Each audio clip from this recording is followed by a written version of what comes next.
Hello दोस्तों, ये मेरा वेक्टर का नेक्स्ट वीडियो है जिसमें आज हम लोग देखेंगे प्रोडक्ट ऑफ टू वेक्टर। हालांकि प्रोडक्ट ऑफ टू वेक्टर दो तरह से होते हैं, एक स्केलर प्रोडक्ट होता है और एक वेक्टर या फिर क्रॉस प्रोडक्ट होता है। हम लोग इस वीडियो में केवल स्केलर प्रोडक्ट देखेंगे, इसके नेक्स्ट वीडियो में फिर हम लोग वेक्टर प्रोडक्ट देखेंगे, क्योंकि मेरी कोशिश ये होती है कि एक वीडियो में मैं आपको एक कंसेप्ट अच्छे तरीके से बता दूं एग्जाम्पल के साथ। ठीक है, तो इसलिए मैं वीडियो को बहुत ज्यादा लंबा नहीं करता हूं। तो यहां पर पहला क्या है कि स्केलर और dot product of two vector. तो इसका जो पहला टाइप है वो ये है कि स्केलर या फिर उसको डॉट प्रोडक्ट भी आप बोल सकते हैं। तो दो वेक्टर को आप दो तरह से प्रोडक्ट कर सकते हैं, एक तो स्केलर या डॉट प्रोडक्ट से, या फिर दूसरा वेक्टर या क्रॉस प्रोडक्ट से। ठीक है, तो यहां पर हम लोग पहला वाला जो प्रोडक्ट है उसको देख रहे हैं, स्केलर प्रोडक्ट। तो इसको हम लोग यहां पर डिनोट करते हैं ए, उसके बाद डॉट और उसके बाद वेक्टर बी, मतलब vector A dot vector B.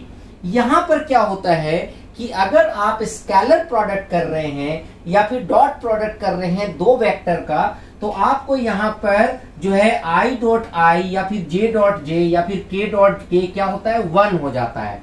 पर जैसे ही ये दोनों डिफरेंट हो जाते हैं i j j k i, तो क्या होगा, ये 0 हो जाएगा। ठीक है, यहाँ पर i j रहे चाहे j i रहे उसका फर्क नहीं पड़ता है, क्योंकि ये जो स्केलर प्रोडक्ट होते हैं ये कम्यूटेटिव होते हैं। उसके बाद नेक्स्ट कंसेप्ट है कि सपोज दैट आपको दो वेक्टर दिया गया है और उस दो वेक्टर के बीच का एंगल निकालना है। That is the angle between two non zero vector. किसी भी दो नॉन जीरो वेक्टर के बीच में एंगल आप कैसे निकालेंगे, उसके लिए यहां पर फॉर्मूला है cos theta equal to vector A dot product vector B, उसके बाद मॉड्यूलस ऑफ या फिर magnitude of vector A into magnitude of vector B. ठीक है, तो ये आप करेंगे तो आपको एंगल निकल जाएगा। पर आप बोल सकते हैं कि सर ये तो कोस थीटा है तो मेरा एंगल कैसे निकलेगा। तो आपको क्या करना है कि कोस को इधर ले जाना है, तो थीटा इक्वल टू क्या हो जाएगा, कोस इनवर्स हो जाएगा। ठीक है, तो इस तरह से आप क्या कर सकते हैं, दो वेक्टर के बीच में एंगल निकाल सकते हैं। उसके बाद यहाँ पर डॉट प्रोडक्ट को दिखाने के लिए मैंने एक एग्जाम्पल लिया है। जैसे वेक्टर ए है और उसमें यहाँ पर A1 है, A2 है, A3 है, और यहाँ पर क्या है, B1 है, B2 है और B3 है। तो जब भी आप वेक्टर ए और वेक्टर बी को डॉट प्रोडक्ट करेंगे तो जो वैल्यू आएगा वो A1 into B1, then A2 into B2 और यहाँ पर A3 इंटू B3। तो ये आपका रिजल्ट होगा। ये कैसे होगा, अगर आप इसको नॉर्मल में भी अगर आप मल्टीप्लाई करेंगे तो आप देखेंगे यहाँ पर क्या होगा, A1 B1 और I डॉट आई। तो I डॉट आई क्या होता है, 1 हो जाता है, तो A1 और B1 आ जाएगा। उसके बाद इसको फिर जो है आप इससे मल्टीप्लाई करेंगे तो क्या हो जाएगा, A1 B2 और I डॉट जे। तो यहाँ दोनों जब भी डिफरेंट हो जाएगा तो यहाँ पर वैल्यू क्या होगा, 0 होगा।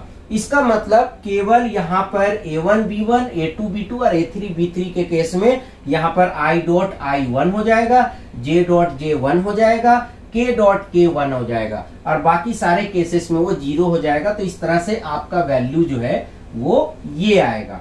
तो जब भी आप दो वेक्टर को डॉट प्रोडक्ट कर रहे हैं तो आप डायरेक्ट जो है उनके आई के कॉफिशिएंट्स को मल्टीप्लाई कर सकते हैं, उसी तरह जे के कॉफिशिएंट को, और उसी तरह के कॉफिशिएंट को मल्टीप्लाई करके आप डायरेक्ट यहाँ पर लिख सकते हैं। तो इस तरह से आप डॉट प्रोडक्ट कर सकते हैं। तो चलिए अब हम क्या करते हैं, कुछ एग्जाम्पल लेते हैं जिससे कि ये कंसेप्ट और क्लियर हो जाए और किस तरह के क्वेश्चंस आते हैं वो भी हमें पता चल जाए। तो यहाँ पर आप देख सकते हैं, पहला हमने एग्जाम्पल लिया है जिसमें दो वेक्टर है। वेक्टर ए है i प्लस जे माइनस के, और उसके बाद वेक्टर बी है i माइनस जे प्लस के। आपको क्या करना है, इन दो वेक्टर के बीच का एंगल निकालना है। तो आप कैसे निकालेंगे, तो यहाँ पर सबसे पहले तो क्या करना पड़ेगा, फॉर्मूला आप देख सकते हैं, क्या है formula, cos theta equal to vector A dot vector B divided by magnitude of A into magnitude of B. तो ये आपका फॉर्मूला है। तो सबसे पहले हम क्या करेंगे, vector A dot vector B निकालेंगे। तो vector A dot vector B क्या होगा, 1 इंटू 1 1, 1 इंटू -1 -1, -1 इंटू +1 -1। क्योंकि इससे पहले हमने क्या बताया था, A1 इंटू B1 ठीक है, A2 इंटू B2 और उसी तरह A3 इंटू B3।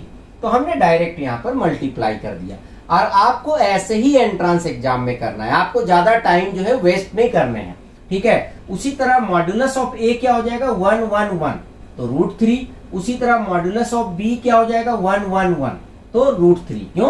क्योंकि इसका कोफिशिएंट सभी का 1 1 है, तो स्क्वायर भी करेंगे तो 1 आएगा, ऐड करेंगे तो 3 आएगा, तो ये कट गया, तो यहां पर क्या आया 1/3। तो इस तरह से अगर थीटा इक्वल टू कोस को उधर ले जाएंगे तो क्या हो जाएगा, इनवर्स हो जाएगा, तो कोस इनवर्स 1/3 हो जाएगा। तो इस तरह से ये आपका आंसर हो गया। तो आपका एंगल क्या निकला, कोस इनवर्स 1/3। तो इस तरह से कोई भी दो वेक्टर गिवन है तो आप उसका एंगल निकाल सकते हैं। तो चलिए अब एक एग्जांपल और देखते हैं। उसके बाद यहां पर नेक्स्ट क्वेश्चन है, find the projection of the vector A on the vector B. इसका मतलब आपको projection of vector A on vector B निकालना है। तो यहां पर the projection of vector A on B will be, क्या हो जाएगा, यहां पर formula A vector dot B vector divided by modulus of B.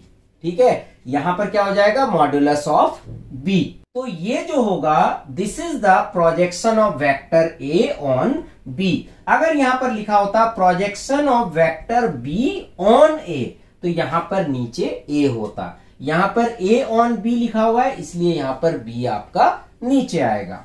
अब यहां पर क्या करना है, आपको vector A dot vector B निकालना है। तो आप निकाल लीजिए, 2 इंटू 1 2, 3 इंटू 2 6, 2 इंटू 1 2, तो डायरेक्टली निकल गया, कोई प्रॉब्लम ही नहीं है। और उसके बाद मैग्नीट्यूड ऑफ बी, तो √1² प्लस 2² 4 प्लस 1² 1, तो 6 2 8 और 2 10, तो यहां पर 10 हो गया और यहां पर √6 हो गया। तो इस तरह से आपका 10/√6 आ गया। तो आप इसे क्या करें, √6 से ऊपर नीचे मल्टीप्लाई कर दे, तो 10√6 और डिवाइडेड बाई 6 आ गया। तो यहां पर 2 3 जा 6, 2 5 जा 10, तो ये आपका फाइनल जो है आंसर आ गया 5/3√6। तो this is the projection of vector A on B. तो इस तरीके से आप जो है यहां पर प्रोजेक्शन निकाल सकते हैं। तो इस तरह से आपने देखा कि स्केलर प्रोडक्ट हम कैसे करते हैं, और साथ ही साथ यहां पर हमने आपको दो तरह के क्वेश्चंस भी बताए कि कैसे दो वेक्टर के बीच का एंगल आप निकालेंगे, और उसी तरह से कैसे आप projection of vector A on B निकालेंगे। तो चलिए फ्रेंड, आई होप कि आपको वीडियो पसंद आया होगा। अच्छा लगा तो लाइक करें, शेयर करें, कमेंट करें, और अगर अभी तक आपने मेरे चैनल को सब्सक्राइब नहीं कर रखा तो सब्सक्राइब कर लिया, बगल में जो बेल है उसे जरूर क्लिक करें, जिससे मेरे जितने भी नए वीडियोस हैं उनका नोटिफिकेशन आपको मिलता है। Thank you and good bye.